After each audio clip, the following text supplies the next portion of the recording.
네, 안녕하십니까. 손해평가사 박승입니다. 오늘은 그 재배환경, 빛에 대해서 공부를 해볼 거예요. 그 전에 우리가 지금까지, 재배환경 편에서는, 수분, 온도, 토양, 뭐, 이런 것에 대해서 우리가 공부를 했잖아요. 그쵸? 그러면 그 재배환경이 부족했을 때, 어떻게 그것을 극복을 해야 되는지에 대해서 공부를 해왔는데, 오늘 배울 빛은요, 실질적으로 빛이 부족해 가지고 재배에 굉장히 어려움을 닥친다 하는 것은 거의 없죠. 그죠? 왜냐면은 빛이란 건 낮에 자연적으로 완전 공급되고 있잖아요. 그렇죠? 그렇기 때문에 빛에 대해서 우리가 공부를 할 때는 그 대책이 뭐냐, 뭐 이런 쪽에 대해서 뭡니까, 책에 나와 있는 경우는 거의 없을 거예요. 그렇죠? 뭐냐면 이 빛에 대해서는 그동안에 그 농학자들께서 그 뭡니까, 학문적으로 연구한 그 내용이 시험에 출제가 되고 있는 거예요. 예, 그래서 그런 기준으로 여러분들께서 공부를 하시면 되겠습니다. 오늘은 그 빛도 2강으로 나눠서 공부를 할 텐데, 오늘은 교재 39면부터 41면에 있는 그 내용에 대해서 살펴보도록 하겠습니다. 자, 그러면은 이제 학자들께서 빛이 부족하면은 식물이 생장하는데 어떤 문제가 있는가, 뭐 이런 것을 이제 연구를 했겠죠. 그죠? 예, 그런 요것이 시험 문제에 이제 자주 출제가 될 거예요. 그죠? 그러면 한번 쑥 보겠습니다. 우리는 가나다라 막 이런 식으로 공부하지 않는다는 거 여러분들 아시죠? 한번 특징 보겠습니다. 광합성이 억제되고, 그죠? 예, 제가 빛편을 공부하기 전부터 계속 어떻죠? 예, 광합성은 이산화탄소와 물과 빛이 합쳐져서 포도당을 만드는 그 과정을 광합성이라고 했습니다. 그렇죠? 그러면 빛이 없으면, 부족하면 당연하게 광합성이 억제가 되겠죠. 그렇죠? 예, 바로 그 외에 큰 틀만 우리가 잘 이해하고 있으면 되겠습니다. 그러니까 광합성이 안 되니까 당연하게 엽록수는 감소할 거예요. 그렇죠? 그리고 우리가 토양에서 그 뭡니까, 토양 필수 원소에서 질소가 부족하거나 아니면 마그네슘이 부족할 때 어떻게 된다 그랬죠? 예, 황백화 현상이 일어나더라. 그게 시험 문제 나온 거 여러분들 기출문제 풀어봤죠. 그죠? 예, 그것처럼 그러면은 빛이 부족해도 어떻게 될까요? 당연하게 잎이 누리끼리하게 될 겁니다. 왜냐하면 이렇게 엽록소가 감소하니까, 그렇죠? 파릇파릇하지 않고 누리끼리해질 거예요. 그렇죠? 그걸 갖고 다망색 색소를 뭡니까, 에티올린이라고 합니다. 그러니까 이렇게 여러분께서 가볍게 이렇게 이 정도만 가볍게 이렇게 기억을 하시면, 나머지 황백화 현상이 발생한다는 것은 당연하게 여러분들께서 이렇게 이치적으로 따져봐도 당연하게 그렇게 될 거야, 그렇게 기억하시면 되겠죠. 예, 두 번째, 줄기는 가늘어지고 마디 사이는 길어진다. 이게 어디서 봤을 겁니다. 그렇죠? 재배환경 어느 편인가요? 그렇죠. 수분편이었어요. 수분이 너무 많이 공급되면 어떻게 되죠? 바로 이 화분 속의 요 식물처럼 뭡니까, 줄기가 쭉쭉쭉 자라고 어떻게 되죠? 예, 잎이 줄기가 가늘어지면서 쭉갱이처럼 쭉쭉쭉 자라기만 멀대처럼 자라기만 할 거예요. 그렇죠? 예, 수분이 과잉했을 때 당연히 이렇게 자랄 겁니다. 빛이 부족해도 정상적으로 자라지 못하겠죠. 그러니까 제가 여러분들한테 항상 지금 아직 강의 초반이지만 계속 강조하는 게 뭐겠습니까? 그 재배 환경에 적정하지 못하고 부족하거나 너무 많거나 이렇게 되면 작물은 비정상적으로 자라게 된다. 즉 생육이 불량해진다. 요것만 여러분들께서 깨우치시면 돼요. 깨우치시고 해당되는 재배환경편마다 그것과 맞겠구니, 그렇게 되겠거니, 그것만 잘 생각하시면 됩니다. 이걸 일일이 외우려고 하면 이게 수분이 많았을 땐가 수분이 부족했을 땐가, 빛에 이거 있었나, 어디에 있었지, 온도에 있었었나, 막 이렇게 될 거거든요. 그렇죠? 그래서 절대로 그렇게 공부하지 마시고 큰 틀로 이해를 하시면 우리가 광부절시 식물 생장의 특징에 대해서 틀린 것을 고르셔야 할 때 쉽게 우리가 찾을 수가 있습니다. 세 번째도 볼까요? 엽육이 얇고 넓으며 낙하가 많아지고, 당연하게 제가 조금 전에 얘기했듯이 어떤 작물 생육이 정상적으로 되지 않을 거란 말입니다. 그렇죠? 전반적으로 생육이 부진은 외울 필요가 없고, 이걸 갖고 따로 이렇게 암기할 이유가 없는 겁니다. 그렇죠? 군계 발량이 발달이 불량해지고, 이 근계라는 게 뭐예요? 뿌리 근자잖아요. 예, 뿌리 쪽에 뿌리가 잘 이렇게 뭡니까? 잘 자라지 못하게 되겠죠. 이거는 어떻게 생각하면 되겠습니까? 사람도 지금 현재 정신적으로 지금 현재 좋지 못해. 어떤 고민이 있어. 이러면은 정신 상태만 이렇게 나빠지고 몸은 개운하거나 그렇습니까? 아니죠. 정신이 뭔가 이렇게 어디가 고민이 있거나 하면 몸도 어디가 막 탈이 나는 거예요. 그쵸? 당연하게 이렇게 뿌리 쪽도 불량해질 겁니다. 그러니까 꼭 그때 이게 하나의 예시지, 광이 부족하면 결국은 뭡니까? 여기에 모든 한마디로 정의를 하면 뭐요? 작물 생육이 나빠진다. 예, 그렇게 기억하시면 되는 거예요. 다 그런 쪽이에요. 여기 봐보세요. 인경비례와 꽃눈 발달, 기색이나 착각, 화실 비례가 다 어떻게 된다고요? 불량해진다 이거잖아요. 여기서 여기까지가 모든 것이 동일한 내용을 갖고 이렇게 그냥 학자들 말에 이래 정리했고 저렇게 정리해놓은 걸 갖고 하나의 이렇게 연구 성과를 이렇게 정리해놓은 걸 뿐이에요. 그렇죠? 그렇게 여러분께서 공부를 하시면 됩니다. 그래서 제가 여기 딱 나왔죠. 빛이 없는 그늘에 자라는 식물은 줄기는 가늘고 키는 크며 잎이 얇고 넓다. 이렇게 정의가 되는 겁니다. 즉, 요 얘기가 뭐냐면 웃자라기 쉽다. 이렇게 하나도 이렇게 딱 기억해 놓으시면 되겠죠. 그리고 이제 빛을 부족한 경우인데 특징을 봤으니까 빛이 부족해도 그런데 잘 자라는 식물이 있을 수가 있잖아요. 그쵸? 예, 그런 것들이 예외적인 것들이 시험 문제에 나올 거란 말이에요. 아직까지는 나오지 않았는데 제가 볼 때는 이게 나올 가능성이 굉장히 높습니다. 예, 응용 문제나 사령, 우리 A 손해평가사가 막 이런 식으로 나올 수 있는 거 있잖아요. 그것도 사령으로 우리가 딱 공부할 필요가 없어요. 우리가 큰 줄기만 이해하고 있으면 어떻게 문제가 출제돼도 우리는 쉽게 풀 수가 있습니다. 그래서 요 음성 채소가 어떤 경우가 있는가? 우리는 지금 이제 재배학이니까 과수, 채소, 화해, 그것과 관련된 품목에 대해서만 정확히 알면 되는 거예요. 그 중에서도 우리의 주 품목은 뭡니까? 우리가 화해를 많이 손해평가를 하지 않고 주로 어떻죠? 예, 농작물을 많이 손해평가를 하잖아요. 그죠? 그러니까 이왕이면 농작물을 중심으로 해갖고 연관지어서 공부를 하면 좋겠다. 그리고 최근에 손해평가사 시험 문제는 대부분 이제 손해평가사만의 특징에 맞게 문제가 출제가 되고 있어요. 다른 어떤 시험 문제보다도 제가 볼 때는 굉장히 좋은 출제가 지금 문제가 아주 좋다라고 생각을 하고 있습니다.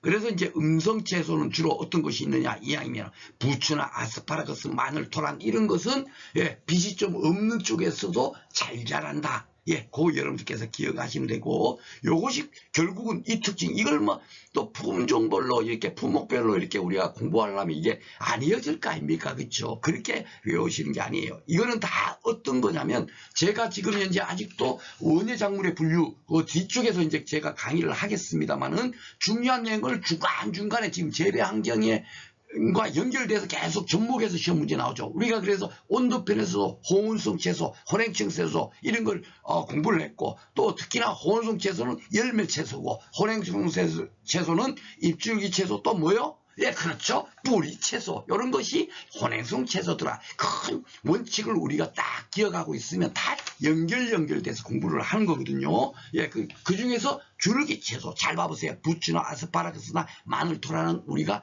줄기를 먹고 있거든요. 그러니까 이런 걸 줄기 채소라고 하죠. 그러니까, 줄기 채소들은 대체적으로 빛이 없는 곳에서도 잘 자란다. 이렇게 기억해 놔버리면 모든 것이 그냥 딱 끝나는 거죠. 그렇죠? 그리고 줄기 채소의 딱 특징 봐보세요. 어떻게 했어요? 부추나 아스파라거스나 마늘이나 이런 토란이나 이런 거 잘 봐보시면 어떻죠? 줄기는 가늘고 키는 크며 잎이 얇고 넓다. 토란은 굉장히 넓죠. 그죠? 잎이. 예. 나머지는 보면은 줄기는 가늘고 키는 크며 멀티처럼 크며 대부분 거기에 해당되죠. 부추, 아스파라거스, 마늘. 그쵸? 예, 바로 그거예요. 그러니까 이제 딱 기억해버리면 모든 것이 한 방에 다 이제 정리가 되는 겁니다. 그렇죠? 그리고 요 밑에 정리해놓은 건 뭐냐면 우리 시험 문제에서는 아직까지 나오지도 않고 앞으로도 나올 가능성은 그렇게 크지 않지만 이왕이면 우리가 이제 조금 더 연관지어 갖고 혹시나 나올 가능성이 있다면 하고 제가 정리를 해놨는데, 요렇게 제가 그 뭡니까 명조체로 교재에서 명조체로 실은 내용은 뭐라 그랬죠? 우리 시험에는 나오지 않았지만 이웃 농산물 품질관리사에서 최근에 출제되었던 그런 문제들을 따로 정리해 놓은 거다 그랬죠. 그쵸? 그러니까 여기는 농산물 품질관리사는 화훼작물 뭐 이런 거 있지 않습니까? 왜냐 농산물을 품질을 관리하니까 주로 이제 뭡니까 농작물이라든지 화이라든가 이런 거, 특히나 화이 같은 경우는 저장법 이런 것이 엄청 중요하거든요. 그러다 보니까 화훼의 비중이 높아요. 우리는 농작물 이런 쪽에 비중이 높은 데 비해서. 그러다 보니까 그 뭡니까 그 농산물 품질관리사에서 다음 중 음지 관상식물이 아닌 것은 이런 식으로 문제가 출제가 되기도 합니다. 그러다 보니까 제가 이제 혹시나 이렇게라도 슬쩍이라도 한번 봐놔 놓으면 충분하게 여러분께서 당황하지 않고 뭐 이런 문제가 나왔어 하고 하면은 그 한 문제 때문에 나머지 쉬운 문제까지도 뭡니까 가슴이 벌렁벌렁 하면서 실력을 제대로 발휘하지 못하거든요. 그렇지만은 적어도 이렇게 한번 슬쩍이라도 봐놔 놓으면 어떻죠?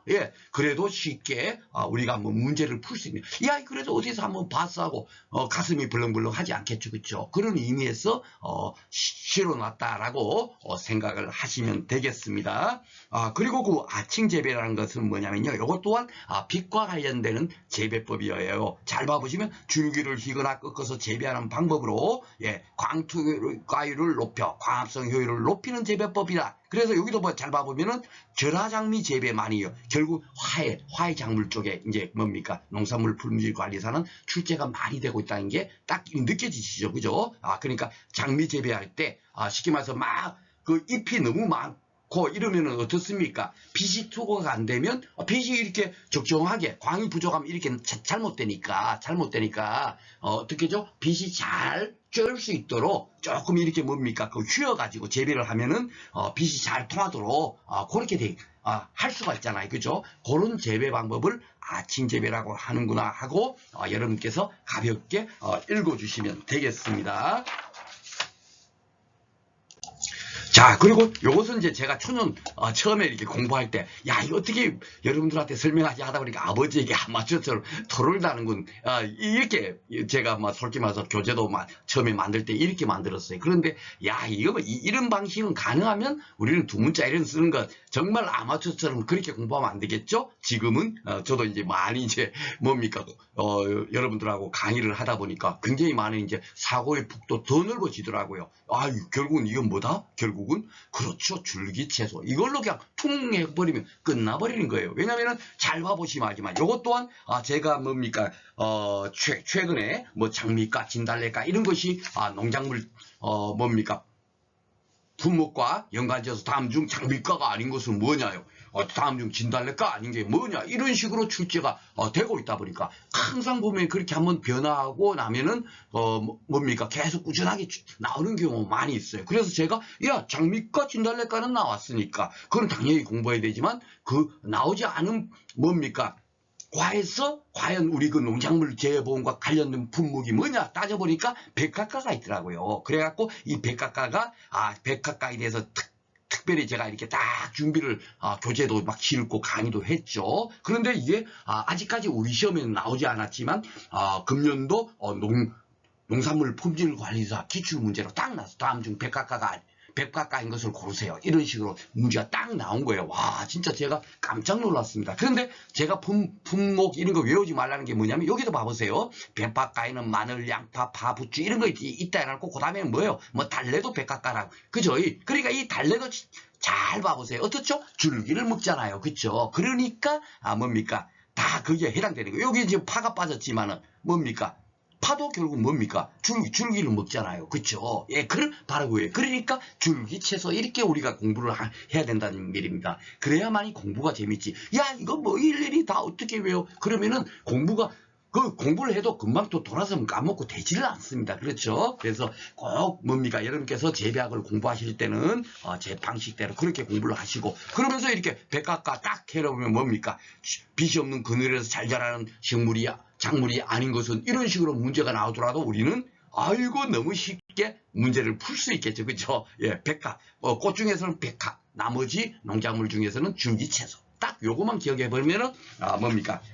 모든 것이 그냥 끝나버리는 거죠. 자, 그리고 이제 또 학문적으로 이렇게 연구한다고 하다 보니까 제가 나름대로 빚을 이렇게 공부해 봐 보니까 야, 그럼 이게 빚이 뭡니까? 재배와 관련되는 그런 쪽으로 뭡니까? 그 교재다 기술되고 이래야 되는데 그런 책이 제가 볼 때는 거의 보지를 못했어요. 뭐 아주 그 뭡니까? 우리 일반적으로 알고 있듯이 자에서는 파장이 작고 에너지는 크고 가시광선은 어떻죠? 뭐 눈으로 볼 수 있는 파장을 가진 빛이고 뭐 이런 식으로 적에서는 파장 크고 에너지는 작다. 여러분들 이거 다 그 생각나시죠? 학교 그 고등학교 다닐 때 다 이거 배웠지 않습니까? 그쵸? 그래서 이런 걸 생각나지만 실질적으로 우리가 재배학과 관련해서는 이런 것을 묻지는 않을 거 아닙니까? 그쵸? 과연 이렇게 자외선, 가시광선, 적외선의 뭡니까? 적외선이 재배학적으로 어떤 역할을 하고 있는가, 이게 중요할 거 아니에요. 그쵸? 그래서 제 나름대로 막 네이버 낑거리 가지고 이렇게 정리를 나름대로 했습니다. 조금 세부적으로 한 거는 최근에 그것이 기출문제 드디어 나온 거예요. 나왔는데 더 세부적으로 나왔습니다. 그러니까 제가 네이버로 검색해도 도저히 찾지는 못하는 부분은 저 또한 뭡니까? 정리를 하기가 굉장히 망설여지고 오늘 그 기출문제 풀어보겠습니다만은 굉장히 나오면은 막 진짜 막 굉장히 뭡니까? 불이탄 문제로 나와요. 그러더라도 제 강의를 들었던 분은 어느 정도 그 문제를 한번 풀어봐야지 하는 마음이 생겼을 겁니다. 아마 다른 책으로 공부했던 분들은 이건 뭐야 하고 문제 풀기조차도 의욕이 아마 없었을 거예요. 그 정도로 좀 이렇게 불이탄 문제가 나왔는데 요걸 제가 이제 책에다 이렇게 정리해 놓은 거 굉장히 간단하게 생각하시면 됩니다. 일단 빛은 자외선, 가시광선, 적외선이 있다는 건 여러분들께서도 알고 계실 겁니다. 그렇죠? 그 중에서 자외선이라는 건 뭐냐면요. 우리가 앞에서 빛이 부족한 환경에서도 환경에서의 작물의 특징이 뭐냐? 우리 이걸 공부했잖아요. 그때 말하는 그 빛을 자외선이라고 생각하면 됩니다. 그래서 신장, 억제, 웃자람이 방지는데, 그리고 빛이 부족하면 웃자락이 되니까 자외선의 역할은 이렇게 쭉쭉 멀대처럼 키만 쭉쭉 자라고 이런 것을 방지하고 정상적으로 잘 자라게 하는 거구나. 염력을 두껍게 하는구나. 그죠? 그러니까 주로 이것은 지금 뭡니까? 제가 그 재배학하면서 아직도 저쪽에 생육이라고 제가 저 뒤에 한 20강 정도에서 제가 강의를 할 거예요. 예, 그쪽에서 원예 작물화 쪽에서 강의를 할 텐데 재배 환경편에서 미리 여러분들한테 질수를 제가 설명하면서 영양생장, 생식생장 구분해 드렸죠. 그죠? 그것이 너무너무 중요하니까 미리 제가 말씀을 드리는 거예요. 바로 그걸 떠올려 보시면 이거는 주로 무슨 생장에 해당이 될까요, 여러분? 그렇죠. 영양생장 단계예요. 영양생장 작물이 영양생장을 하는 거기에 자외선이 기여를 한다. 이렇게 딱 기억해 놓으면 제일 편합니다. 예, 그렇게 기억하셔요. 제가 뒤에 이제 나머지 요 뒤에 가시광선하고 적외선도 또 따로 말씀을 드리겠습니다. 그리고 저온에서 안토시아라는 게 색소 발현을 촉진 등에 관여한다. 이것도 기출문제가 됐던 거예요. 그때 뭐 자외선의 역할이 뭐냐 요렇게 나오지 않고 그냥 빛 요걸로 그냥 나왔었습니다. 이렇게 세부적으로 구분해서 나온 거는 최근에 9회 문제인가 거의 최초였어요. 최초. 저는 미리 이렇게 좀 나름대로 구분해 가지고 교재를 만들었지만, 그러니까 색소 만드는데 주로 뭡니까? 고온이 아니고 어디요? 저온. 그죠? 제가 이렇게 빨갛게 해놓은 건 다 또 이렇게 녹색으로 많이 쓰는 이유는 뭐냐면 여러분들이 피로도를 좀 줄이려고 녹색으로 한 거예요. 중요한 그런 내용들을. 그리고 빨간색으로 한 거는 다 녹색으로 하면 또 구분이 안 되니까. 그 중에서도 좀 특별하게 여러분께서 탁 눈에 익어야 되겠다. 그런 부분은 제가 이렇게 빨간색으로 또 이렇게 편집을 한 겁니다. 그래서 제가 교재를 PDF 파일로 제공한 이유도 바로 그거고요. 그래서 이렇게 여러분께서 꼭 기억을 해주시고, 두 번째 이제 가시광선이라는 건 뭐냐면 시각적으로 볼 수 있는 그런 광선, 그죠? 그것을 가시광선으로 하는 거예요. 그래서 우리가 무지개 보이면 어떻게 무지개가 보이죠? 빨주노초 파란보, 그 색깔 여러분들 기억나시잖아요. 그죠? 아시죠? 바로 우리가 눈으로 볼 수 있는 빛을 뭐라고 한다? 가시광선이라고 하는 거예요. 그럼 가시광선의 역할은 뭐냐 하면은 이거 봐보세요. 먼저 이걸 제가 여기까지만 딱 정리를 했어요. 광합성 작용에 기여를 하는 것은 빛 중에 광질 중에서 어떤 광질이 그 역할을 하느냐면 가시광선이다. 제가 이렇게 사실 강의를 했어요. 강의를 했는데 구의 기출문제는 뭐 적색강의 역할이 뭐다 뭐 이런 식으로까지 나온 거예요. 여기에 지금 잘 봐보시면 자외선이 제일 이렇게 여기 있고요. 가시광선이고 적외선은 좀 이렇게 멀리 떨어져 있는 거. 그쵸? 이게 이제 적외선이거든요. 그럼 가시광선은 원래 청색부터 빨간색 요 사이의 빛을 가시광선이라고 하거든요. 예, 빨주노 좀 파 할 때 요거 있지 않습니까? 요까지를 가시광선이라고 하는데 요 빛도 빨간빛이 있고 청색빛이 있을 거 아닙니까? 그쵸? 그 역할이 또 따로따로 구분해서 뭐냐? 통체적으로는 다 이 빛은 적색광이든 청색광이든 다 어디에 관여를 하죠? 광합성에 관여를 합니다. 아셨죠? 그러니까 우리 빛에서 가장 중요한, 빛이 가장 중요한, 작물이 자라는데 가장 중요한 역할은 뭐죠, 여러분? 그렇죠. 광합성 작용이에요. 왜냐하면 작물이 평생 동안 광합성 작용을 해서 우리 인간이 밥을 먹고 살듯이 뭡니까? 그 광합성 작용으로 해서 뭡니까? 만들어진 그 결과물인 포도당을 먹고 사는 거거든요. 그러니까 얼마나 중요해요. 그 역할은 뭐가 한다? 자외선이 하는 것이 아니라 가시광선이 하더라. 요걸 딱 기억해 놓으시면 됩니다. 아셨죠? 그리고 구에 좀 불이탄 문제처럼 나왔지만은 어쩔 수 없이 제가 또 그러면 적색광은 어떤가, 청색광은 어떤가 네이버 낑낑거리고 막 이렇게 정리를 해봐 보니까 별로 나오는 게 없어요. 사실 네이버에도. 그러다 보니까 결국 이렇게 구분해 놓은 것이 기출문제에서 지문으로 쓰였던 거, 그걸 갖고 제가 지금 정리를 할 수밖에 없습니다. 참, 뭔 얘기인지 아시죠? 그러니까, 간혹가다 불이탄 문제가 뭡니까? 네다섯 문제, 많게는 7문제 정도 나오는데, 그런 부분은 바로 이런 식으로 정리를 할 수밖에 없습니다. 아셨죠? 그래서 호강성중자의 발화라든지 광주기성 이런 데다가 관여하고 있는 것이 뭡니까? 적색광이고, 청색광은 카로티노이드 색소 현상 등에 관여한다. 이렇게 여러분께서 가볍게나마 기억해 주시면 좋겠습니다. 가장 중요한 것은 뭐다? 광합성 작용에 영향을 끼치는 것은 가시광선이더라. 요걸 꼭 기억을 하시고, 그러면 이제 이 적외선의 역할은 뭔가요? 적외선은 그러다 보니까 여기 이제 적외선도 구에서 근적외선, 원적외선 이걸 또 구분을 해가지고 뭡니까? 문제화됐어요. 깜짝 놀랄 일이죠. 그래서 야, 이건 뭐 진짜 네이버로 뭐 지식백과로 들어가고 뭐 물어보세요 들어가도 사실 뭡니까? 별로 이렇게 소득이 없었어요. 그러다 보니까 이 부분도 뭡니까? 구에 출제됐던 문제의 지문을 중심으로 제가 교재를 만들 수밖에 없습니다. 그 점 좀 이해해 주시고요. 그렇다고 전혀 막 엉터리 같은 그런 것을 막 진짜, 왜냐면은 그 네이버 검색에도 막 틀린 것이 많이 있거든요. 그 무작정 그냥 뭡니까? 썼다가는 도리어 이렇게 틀릴 가능성이 많아요. 굉장히 저도 그걸 제가 이제 재배학책을 만들면서 그런 것을 굉장히 많이 느꼈거든요. 뭐 진짜 분류 이런 것도 보면 여기는 저쪽에 돼 있고 어떤 거는 여기 돼 있고 막 다 다릅니다. 그런 부분이 굉장히 많기 때문에 가능한 기출문제에서 지문으로 나온 것만 우리가 정확하게 뭡니까? 공부를 하는 것이 더 좋다라고 생각이 돼가지고 그걸 중심으로 교재를 다시 이렇게 재편집을 한 거예요. 그래서 근적외선이니까 가까운 적외선이겠죠. 원은 멀론자 이쪽에 있는 거, 그쵸? 근데 다 이렇게 뭡니까? 이렇게 빨간색이겠죠. 그쵸? 그런데 여기 있는 거를 근적외선, 여기 있는 것은 원적외선이다 하는데, 근적외선은 어떤 역할을 하냐면, 적색광과 근적외선의 비가 작으면, 바로 여기 있는 걸 말하는 겁니다. 식물체의 절간 신장을 촉진한다. 절간이라는 게 뭐냐면, 마디와 마디 사이, 줄기에서 이제 마디가 나오잖아요. 그 마디와 마디 사이를 절간이라고 하거든요.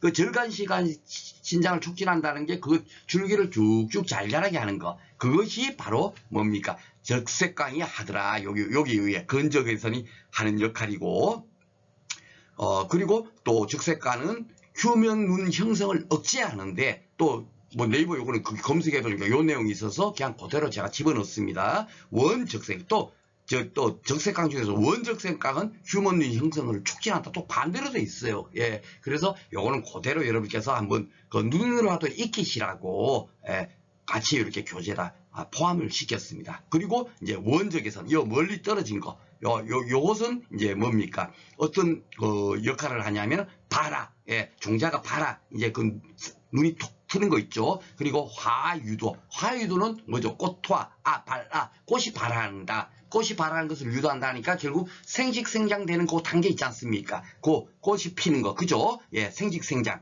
예, 꽃을 피는 것을 유도를 하고, 휴먼이라는 것은 뭐죠? 결국은, 겨울로 갈 때, 겨울에서 봄 사이에는 휴먼을 해야만이 내동성이 증가하고, 우리가 그 온도편에서 배웠죠. 그죠? 그러니까, 식물이 휴먼 상태가 돼야만이 이름에 봄이 돼갖고 다시 이렇게 잘 이렇게 생장을 할 거란 말입니다. 그죠? 그래서 우리가 저온요구도도 배웠고, 그랬지 않습니까? 기억나시죠? 바로 그거예요. 그래서 휴먼, 요런 것에 관여를 하는 거다. 그래서, 지금 저기에서는 큰 틀로 보면은 결국 우리가 어떻게 하면 돼요? 생식생장 쪽에 좀 그런 부분이 많이 있죠. 화유도 꽃이 피고 이런 것부터 휴먼까지 가는 거니까 영양생장 단계가 아니고, 그쵸? 그러니까 생식생장이 관여한다. 아예 이렇게 큰 틀로 기억해 놓으면 문제가 났을 때 그 기준으로 문제를 풀 수 있지 않을까 해서 제 나름대로 요것이 이제 그 뭡니까, 여러분들께서 그 학습 방법을 한번 이렇게 정리를 해본 겁니다. 꼭 요게 100% 맞는 건 아니지만 이걸 일일이 다 외워갖고 여러분께서 머릿속에 정리가 잘 안 되니까 영양생장, 과시광선은 과합수원 작용, 그리고 적에서는 생식생장에 관여하더라. 그렇게 기억을 하시면 되겠습니다.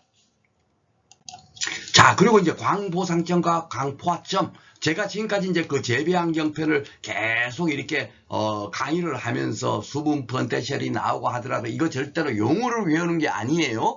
우리가 지문에 이렇게 뭐가 나왔을 때 그것을 어떻게 이해를 해갖고 그 지문을 이해하고 문제를 풀 수 있는 정도까지만 하면 됩니다. 라고 그까지만 제가 말씀을 드렸죠. 그쵸? 예, 토양, 수분, 장력도 마찬가지고 다 그 대부분이 그런 우리가 지금까지 모관수 이런 거 있으면 모관수는 무조건 넣고 작물 생육에 좋은 거야. 그렇게 기억하라고 했지만은 광보상자과 광포학점은 이 빛은 무조건 넣고 뭡니까? 그 학문적인 연구 내용을 출제하고 있으니까 특히나 광보상점이 뭔지 광포화점이 뭔지는 반드시 출제가 되고 있고 앞으로도 출제가 될 수 있습니다. 그래서 그대로 여러분께서 기억을 하셔야 되겠습니다. 먼저 광보상점이라는 거는요, 광합성 때 흡수한 이산화탄소량과 호흡할 때, 호흡하면 사람도 호흡하면 어떻게 되죠? 이산화탄소가 뭡니까? 방출이 될 거예요. 그쵸? 예, 바로 그겁니다. 그러니까 호흡할 때 뭡니까? 방출한 것과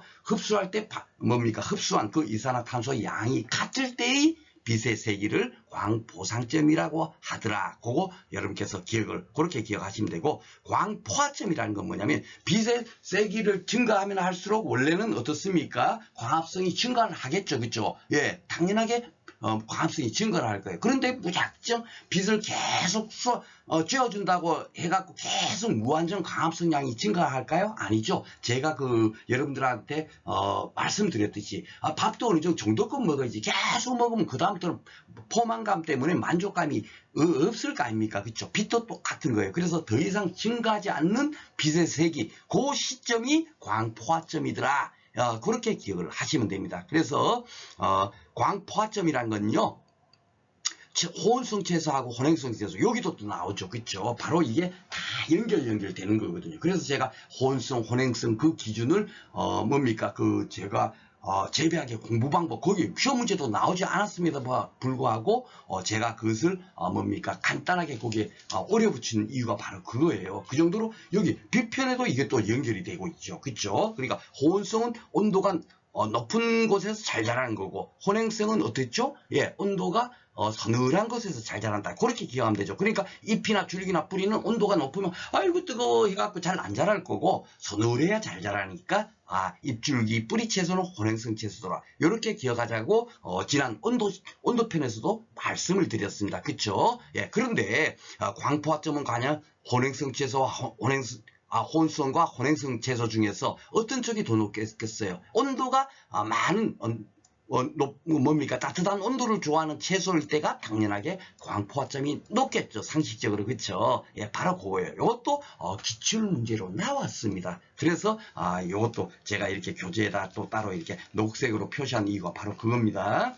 그리고 상관관계에서 이것도 이제 기출문제 나왔는데 조금 여러분들께서 그 뭡니까 좀 이따가 문제를 풀어보겠지만 이걸 갖고 이해를 잘 못하시는 분들이 많았어요. 그래서 제가 간단하게 이렇게 한번 설명을 해보겠습니다. 내음성이 약한 작물은 내음성이 강한 작물보다 과항보상점이 높다. 이렇게 지문이 나온 거예요. 기출문제에. 그런데 이거 한번 생각해 보세요. 내음성이라는 걸 항상 잘 모르면 무조건 넣고 한자로 풀자. 제가 그렇게 말씀을 드렸죠. 예, 그 내음성이라는 얘기는 뭐겠어? 인야다, 내자, 견디다. 이 음은 뭐예요? 예, 음지 뭐 이런 거죠. 음지에 견디는 성질이 약한 작물. 이 얘기는 지금 뭐겠습니까? 예, 빛이 많아야 잘 자라는 작물이겠죠. 요 의미는. 그죠? 결국 양지식물이라는 얘기예요. 예, 출제위원께서 비비고 와서 문제를 냈는데 이렇게 우리가 또 항상 풀어서 하면 되지. 그것까지도 뭐 일일이 이렇게 나오면 이렇게 하셔야 됩니다. 라고는 말씀드리기가 못하잖아요. 그렇죠? 예, 그런데 하여튼 그렇게 문제가 출제되다 보니까 그것을 잘 이해를 못하는 분이 계셨었어요. 그런데 이제 이해하시겠죠? 예, 내음성이 강한 작물은 예, 음지에 견디는 성질이 강한 작물. 이거는 즉 뭐겠습니까? 예, 그 마늘, 뭐 부추, 토란, 뭐 이런 것처럼 예, 줄기 채소들인 어떻죠? 빛이 없는 곳에도 뭡니까? 강하게 잘 자라죠. 그게 바로 음지식물인 거예요. 내음성이 강한 작물이라는 게. 그쵸? 예, 요것보다 광부상점이 당연히 높겠죠. 양지식물이. 그쵸? 예, 빛이 많아야 잘 자라는 식물이니까 광부상점이 양지식물이 당연히 높을 겁니다. 이렇게 간단한 건데, 그렇게 뭐 지문이 나오다 보니까 조금 이제 어려워하시는 것 같아갖고, 조금 제가 또 부연 설명을 했습니다. 즉, 음지식물은 광부상점이 높아요, 나빠요? 결론적으로 낮겠죠. 그죠? 예, 양지식물이 당연히 높겠죠. 즉 이것을 풀면 결국은 요게 되는 겁니다. 그렇죠? 자, 그러면 문제 한번 풀어보도록 하겠습니다. 과수 재배 시 일조 부족 현상. 일조 부족은 요것도 뭐 풀면 되죠. 잘못하면. 아이고, 빛이 부족한 현상은 이렇게 생각하면 됩니다. 그렇죠? 어떻게 되죠? 신조자. 웃자란다. 그냥 답이 그냥 1번 나오는 겁니다. 나머지는, 아니, 이 부족한데 어떻게 꽂는 형성을 촉진하고, 과실이 비례가 촉진되고, 사가 착색이 촉진되겠어요. 그러니까 공부를 하지 않아도, 전혀 하지 않아도, 인간적인 사고로, 제가 잘 모르면 항상 인간적인 사고로도 문제를 풀 수 있다고 말씀드리는 이거예요. 아니, 하여튼 빛이 부족하면은 무조건 놓고 나빠져야지. 어떻게 이렇게 좋게 되겠습니까? 이런 건 당연히 답이 아니겠죠. 그렇죠? 그렇게 푸셔도 되겠습니다. 자, 기출 5에 A 농가의 하우스 오이 재배 시 낙가가 발생했어. 아이고, 뭡니까? 작물 재배 나쁘게 됐구나. 그죠? 바로 그 원인이 뭔가 이거예요. 예, 낙가가 발생하면 빛이 부족하니까 그냥 쉽게 딱 나오죠. 예, 요 빛으로 인해서 그런 겁니다. 탄산십이라는 거는 이산화탄소를 대기에는 이산화탄소가 많이 필요하거든요. 제가 대기편에 가서 그걸 이제 또 설명을 합니다만, 당연하게 이산화탄소가 있어야 화합성을 할 거 아닙니까? 식물이. 그런데 이산화탄소가 부족하면 어떻게 되죠? 인위적으로 뭡니까? 이산화탄소를 막 이렇게 뿜어주는 거예요. 예, 대기 중에. 그래야만이 과합성을 잘하니까. 그런 것 때문에 탄산십이라는 용어가 생겨난 겁니다. 아셨죠? 그러니까 이거 당연히 작물 재배 좋으라고 이렇게 하는 거니까 이런 건 당연히 아니겠죠. 예, 그래서 여기서는 답이 쉽게 3번이고요. 6회 시설 내에서 광 부족이 지속될 때 나타날 수 있는 바깥채소. 뭐 바깥채소가 아니더라도 결론은 뭡니까? 빛이 부족할 때는 어떻게 되냐? 이거예요. 낙가 또는 낙가이. 아이고, 생육이 불량해진다. 벌써 제가 그랬죠. 그 광부적시 나타나는 현상은 뭐다? 무조건 놓고 작물이 잘 못 자라는 거야. 그 한 개만 그냥 기억하면 된다고 제가 말씀을 드렸죠. 그 이유가 이거예요. 이거 벌써 이게 딱 답이 딱 되잖아요. 잎이 짙은 녹색을 띌 수가 있어요. 뭐 다망색, 뭐 색소로 바뀌고 이런 것도 필요도 없습니다. 어떻게 녹색이 되겠어요? 광이 부족한데. 그쵸? 광합성을 잘 못하는데. 그쵸? 잎이 자꾸 두꺼워지는 것이 아니고 어떻게 되죠? 잎은 넓어지고 얇게 되죠. 예, 줄기의 마디 사이는 짧고 굵어지는 것이 아니고 가늘고 길어진다. 그러니까 이것도 막 가는지 길어지는지 이게 좀 헷갈리시면 그냥 어떻게 기억하시라고요? 웃자라기 쉽다. 그죠? 화분 하나 떠올리면서 예, 쭉쭉쭉쭉 그냥 키가 멀 때처럼 그런 거. 그 사진만 딱 떠올리시면 뭡니까? 빛이 없는 곳에서 잘 자라는 그 특징. 이게 빛이 부족한 상태에서 나타나는 그 뭡니까? 작물의 특징. 그것이 딱 뭡니까? 화분 속에 쭉쭉 자라는 그것만 딱 떠올리시면 그냥 끝나버리는 거예요. 그래서 제가 사진을 또 거기다 어려 붙여놓은 겁니다. 자, 기출이에. 이거 뭐 꾸준하게 나오고 있죠. 그죠? 자, 작물의 광합성에 의한 이산화탄소의 흡수량과 호흡에 의한 이산화탄소의 방출량이 같은 지점의 광도를 뭐라고 하죠? 그렇죠? 예. 바로 광보상점이라고 하겠죠. 그죠? 예. 요건 뭐 앞에서 그냥 다 설명을 한 거니까 그대로 여러분께서 기억을 하시면 되고 여러분들한테 하나 여쭤볼게요. 광보상점은 양지식물하고 음지식물하고 중에서 어떤 쪽이 더 클까요? 그렇죠? 양지식물이 당연히 크죠. 그죠? 예. 그렇게 기억을 하시면 되겠습니다. 다음은 광합성에 관한 설명이다. 갈로의 내용을 순서대로 옳게 나열한 것은 냈습니다. 광보상점은 광합성에 의한 이산화탄소 갈로와 호흡에 의한 이산화탄소 갈로의 같은 지점이다. 이거 뭐죠? 야, 광합성 때는 이산화탄소를 흡수하죠. 왜냐하면 이산화탄소와 물과 빛이 합쳐져 가지고 광합성 작용을 하는 거니까 이산화탄소의 뭡니까? 흡수량과 호흡에 의한, 호흡할 때는 배출하니까, 그죠? 배출량. 여기서는 방출량이라고 했네요. 방출량, 배출량이 아니고, 방출량. 요거네요. 그죠? 흡수량, 방출량. 그죠? 방출량이 같은 지점이다. 그리고 내음성이, 앞에서 설명한 게 바로 이거예요. 내음성이 갈로작물은 갈로작물보다 광부상점이 높다. 이렇게 나온 거예요. 내음성이, 여기 앞에는, 요것이 높다라고 했죠. 그러면 결국 여기가 앞에가 뭐여야 되죠? 양지식물이 나와야 되겠죠. 그렇죠? 예. 내음성이 그러니까 양지식물은 내음성이 어때요? 강해요? 약해요? 약하죠. 그렇죠? 예. 약하니까 양지식물 아니겠어요. 그렇죠? 예. 바로 음지에 견디는 성질이 약한 작물, 즉 그것이 뭡니까? 약한 작물, 즉 요게 양지식물인 거예요. 그러니까 이 양지식물은 강한 작물보다도 광부상점이 높다, 이렇게 되는 겁니다. 아셨죠? 요게 조금 베베 꼬아서 지문이 나오다 보니까 조금 이제 어려웠을 텐데 충분하게 우리는 요 문제도 풀 수 있을 겁니다. 자, 그리고 요거는 이제 예상 문제를 제가 특별히 좀 만들었어요. 지금까지 안 나오는데 이게 결국 뭐 농품사에서 이제 그 금년도에 나왔죠. 그러니까 내년에는 백학과가 분명히 나올 가능성이 높고, 또 아니면은 이렇게 전혀 생각지 않은 뭡니까 이 재배 환경 쪽에서는 농품사에서는 뭡니까 재배 환경과 관련된 좋은 문제가 거의 없어요. 예, 몇 문제 나오지도 않고, 우리가 재배 환경에서 나오는 그 출제 비중이 굉장히 크고 좋은 문제가 많습니다. 그런데 아직까지 이게 안 나오다 보니까 제가 문제를 만들어 봤어요. 다음 작물 중 재배 시 그늘에서도 잘 자라는 식물이 아닌 것은, 이렇게 나오면 뭐죠? 그늘에서 잘 자라는 건 아이고야 박선 선생 백합 그 사진까지 올려놨어. 예, 그리고 백합과는 다 뭐야? 뭡니까? 그늘에서도 잘 자라는 음지 작물이야. 예, 그 대표적인 것들이 대부분 다 뭐 있다? 줄기 채소여더라. 그거만 딱 기억해버리면 이런 걸 다 뭐죠? 예, 그늘에서 잘 자라는 것을 딱 알 수가 있겠죠? 그러니까 2번 요렇게 할 겁니다. 그쵸? 대부분은 양지식물이니까 꼭 진달래만 이 안에 넣겠어요?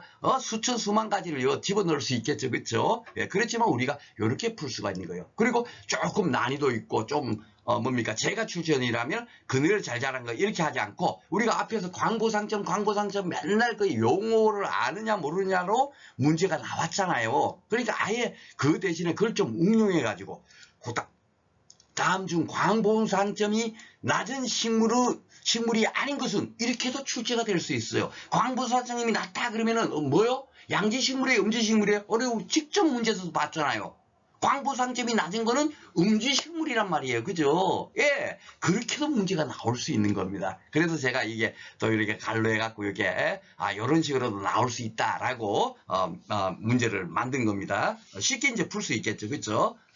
자, 그리고 광질이 작물 생육에 미치는 영향에 관한 설명으로 옳지 않은 것은, 제가 구회 출제 전에 이렇게 요 문제를 제가 만드는 거예요. 요거 바로 이거예요. 그러니까 깜짝 놀랐었죠. 다른 분들도 아니 이렇게 재배학적으로 빛을 갖고 이렇게 그 책을 만들고 문제까지 출제된 것은 처음 봤거든요. 근데 제때 구회 처음에 이런 게 팍 나와버린 거예요. 이게 광질 가지고 뒤에 문제 풀어보겠습니다만은, 자 보겠습니다.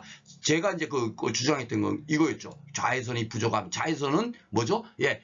영양생장, 그거만 돌리시면 된다 그랬죠. 그러니까 웃자라기 쉽고, 아이고 영양생장이 좀 잘못되는구나. 그러니까 이거는 맞는 지문이 되겠죠.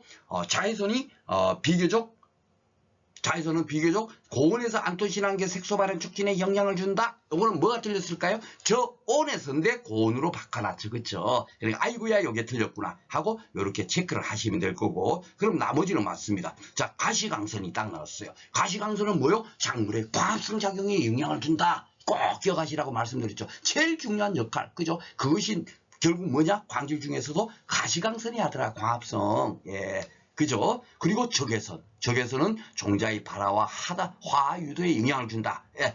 요 공부를 했는데 결국은 이게 뭐라고요? 근적외선의 이런 역할을 하고 있었죠. 그쵸? 예. 바로, 그렇게 기억을 하시면 되겠습니다. 하여튼, 요런 식으로 재배적으로 우리는 관련되게, 이 학문만 다 학문적으로 하기보다는 이 아이면 그 학문적 연구 결과와 재배학적으로 연결지어서 우리는 공부를 해야 되겠다라고, 다시 한번 더 말씀드립니다. 다음은 광합성에 대한 설명이다. 갈로에 들어갈 내용은, 요 또 문제를 조금 이게 특이하게 만들었죠. 갈로는 가지가 배추보다 높다. 이거 진짜 뭐야? 이럴 수 있잖아요. 그런데 이 가지는 뭐죠? 열매 채소. 배추는 뭐요? 잎 채소잖아요. 잎을 먹는 거잖아요. 그러니까 요거는 혼행성이에요, 혼성이에요?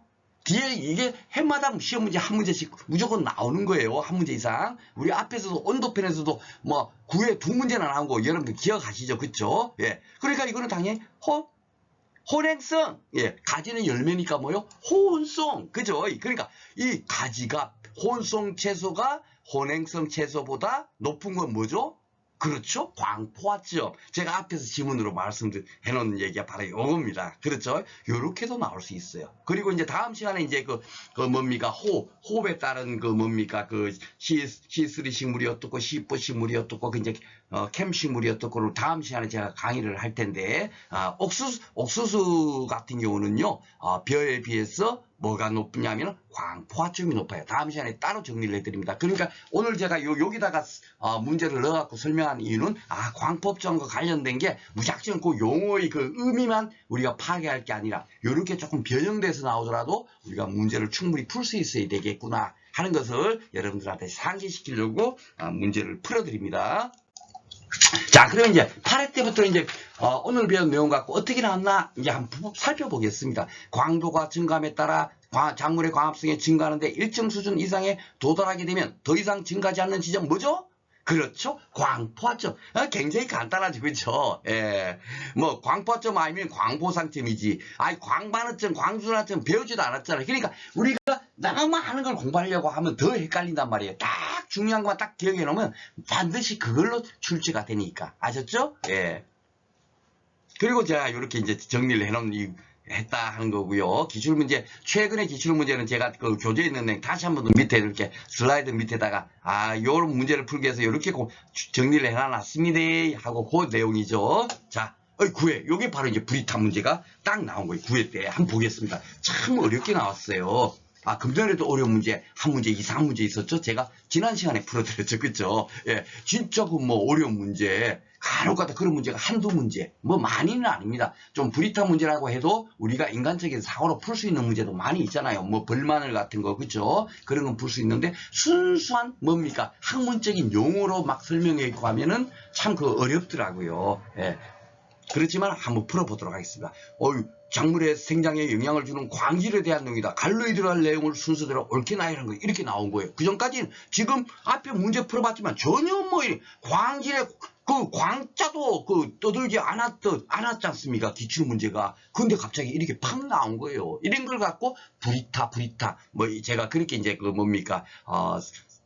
말하고 있지만은 바로 그거예요. 한번 보겠습니다. 가시광선 중에서 갈로는 광합성, 광주기성, 광발암성 종자의 발화를 주도하는 중요한 광선이다라고 돼 있죠. 그렇죠? 제가 가시광선은 광합성 작용에 지정령을 끼친다라고 거기까지만 저도 이제 책을 만들고 강의를 했는데 이제는 그 빛이 제가 여기 보시면 가시광선이 청색부터 적색까지가 이제 가시광선이잖아요. 그 중에서 청색광이냐 적색광이냐 이걸로 물은 거예요. 이걸로. 네, 진짜 그죠. 그러다 보니까 어쩔 수 없이 제가 이제 청색광, 적색광을 따로 구분해가지고 여기다 따로 이제 추가를 했습니다. 네이버 검색해봐도 정확하게 제가 뭐 어떻게 기술을 해야 되겠다 할 수 있는 자신감이 없더라고요. 그러다 보니까 앞에서도 말씀드렸다시피 뭡니까 우리가 출제되는 걸 다 그대로 정리하는 것이 가장 낫다. 우리가 앞에서 뭡니까 온도편에서도 뭡니까 냉에 피해 있고 그런 거 있지 않습니까? 계속 해마다 출제됐던 짐은 토시자를 안 빼고 그대로 나오고 있으니까 그쵸? 예, 다음에 나오더라도 요 툴로 나오지 더 이상하게는 나오지 않을 거다라는 생각을 해봅니다. 자, 그래서 그 색은 뭐죠? 바로 적색광이 된다는 얘기예요. 호황성이자의 발화리, 광주기성, 입장 등에 관여한다. 그죠? 예, 바로 이렇게 좀 어렵게 나왔어요. 청색광이냐, 적색광이냐까지. 건조개선은 식물의 친장을. 이것도 적외선이면 적외선이지, 건조개선. 요걸로 나온 거예요. 여기 있는 거. 예, 건조개선은, 식물의 신장을 촉진하여 적색광과 건조개선의 비가 어떻게 하면 여기 뭐 자금에 크면 돼 있죠. 어떻게 하면 절간 신장이 촉진돼서 초장이 커진다 이렇게 돼 있는 거예요. 이게 하여튼 비가 작아야 되나 커야 되나 이거예요. 예, 바로 뭡니까 답은 뭐죠? 작을 때 바로 여기 있는 거예요. 여기 있는 뭡니까 건조개선에 대한 뭡니까 기능을 재배학적인 기능을 여기 지문으로 만든 거더라고요. 그래서 조금 애매한 부분도 있지만 하여튼 그대로 여러분께서 기억을 하시면 되겠습니다. 이런 문제는 정말 학문적으로 나온 거 있지 않습니까? 순수하게 학자들께서 한 거는 뭡니까? 다시 이렇게 재출제되는 경우 사실 거의 없어요. 거의 없는데 그래도 이런 문제가 나왔다. 그렇다면 우리가 어떻게 하면 된다? 큰 틀만 여기 뭡니까? 가시광선은 뭡니까? 강압성 작용에 영향을 끼치고, 그 다음에 또 뭐가 있었죠? 자외선은 생식상장에 관여를 하고, 그리고 적외선은 뭐라고요? 그렇죠? 생식생장 쪽에 관여를 한다. 이 정도까지는 여러분께서 꼭 기억을 하시면 좋겠습니다. 자, 그리고 10회, 금년에 나왔던 문제네요. 금년에 나온 건데, 요것도 조금 이제 뭐 애매모호한 거 있지만 딱 봐보면 쉽게 문제가 풀 수가 있어요. 자, 식물 생육에서 광에 관한 설명으로 옳지 않은 것. 그 전까지만 해도 맨날 광포화점이 뭔지, 광보사점이 뭔지 아주 간단하게만 문제가 나왔잖아요. 그쵸? 예, 그런데 지금 잘 보세요. 광포화점은 쉽게 나온 것이 상추보다 토마토가 야, 제가 예상 문제에 낸 바로 뉘앙스하고 똑같죠. 상추는 잎채소잖아요. 토마토는 뭐요? 열매채소. 요게 호원성이잖아요. 그죠? 호원성. 그죠? 예. 호원성 채소가 더 높은 거예요. 혼행성 채소보다 당연하게. 야, 이것이 문제가 이렇게 나오는 겁니다. 진짜 저 깜짝 놀랐어요. 저도 혹시나 이렇게 나오지 않을까 했는 것이 이렇게 문제가 딱 출제가 되고 있잖아요. 그렇죠? 예, 그러니까 제 공부 방법이 뭡니까? 여러분들 절대로 틀린 게 아니다. 그렇죠? 막 우리 학술적으로 이게 어떻고 저게 어떻고 굉장히 박식한 것처럼 그런 공부보다는 재배학과 연관지어 가지고 우리는 공부하는 것이 더 맞겠다라는 생각 다시 한 번 더 말씀드립니다. 자, 그리고 심도는 너무 깊게 들어갈 이유가 없다는 것을 바로 여기서 보여드리겠습니다. 광보사점은 글록시니아보다 초롱이 꽃이 더 낫다. 여러분께서 제 강의 끝난 다음에 네이버에다가 초롱이 꽃을 한번 쳐보세요. 그게 검색이 되는가 안 되는가. 그리고 초롱이 꽃의 특징이 과연 뭔가. 여러분께서 아마 한 10분 정도 검색 이것저것 뭐 네이버에 뭐 지식백과라든지 물어보세요라든지 어디라도 들어가서 한번 여러분께서 살펴봐 보세요. 찾기가 어렵습니다. 이게 과연 초롱이 꽃의 특징이 뭔지를 알기가 굉장히 어려워요. 그래서 저도 괜찮게 하나의 글을 봤는데 거기 보니까 그늘에서 잘 자란다 하는 것이 딱 있더라고요. 결국 이 초롱이 꽃이 뭡니까? 음지식물이라는 얘기. 음지식물. 그죠? 예. 그러니까 어떻게 되죠? 예. 광보상점은 초롱이꽃, 이게 음지식물이니까 광보상점이 당연히 더 낫게 되겠죠. 음지식물이 무조건 광보화점, 광보상점이 낫겠죠. 그죠? 예, 그렇게 생각하시면 되는데 중요한 게 이걸 공부를 해서 맞출 수 있다 없다? 없다는 얘기예요. 없다는 얘기. 그렇죠? 예, 바로 그거예요. 그래서 심도를 과연 어디까지 해야 되는가 공부를 바로 우리는 근데 큰 틀을 공부를 하게 되면 나머지는 껌딱지처럼 풀 수가 있다는 얘기예요. 그래서 제가 이런 거 이런 거 같이 공부하세요 하고 하지 않는 이유가 바로 그겁니다. 그렇지 않더라 그렇게 하지 않아도 충분하게 이 문제를 맞출 수가 있어요. 어디서 맞출 수 있는가 한번 보겠습니다. 광포화점이 낮은 작물은 공기에 차강을 해줘야 한다. 포화점이 낮으니까 결국 뭡니까? 예, 이거는 빛이 많이 필요하지 않는 그런 작물이겠죠. 그렇죠? 그러니까 고온기에는 차광을 내줘가지고 빛이 덜 쬐게 해줘야 되겠죠. 상식적으로. 그렇죠? 예, 우리가 공부한 내용 그대로 풀 수가 있어요. 이것도 맞고요. 광도가 증가할수록 작물의 광합 성향이 비례적으로 계속 증가한다. 이거는 뭐죠? 광포점에서 배웠잖아요. 그죠? 계속 빛을 쬐어주면 어느 정도 시점에 가면 더 이상 뭡니까? 광합 성향이 증가하지 않는 그 빛의 세기를 광포화점이라고 하잖아요. 그러니까 여기는 근데 계속 증가한다 했으니까 맞아요, 틀려요? 틀리죠. 옳지 않은 것을 찾으세요. 이렇게 쉽게 찾을 수가 있는 겁니다.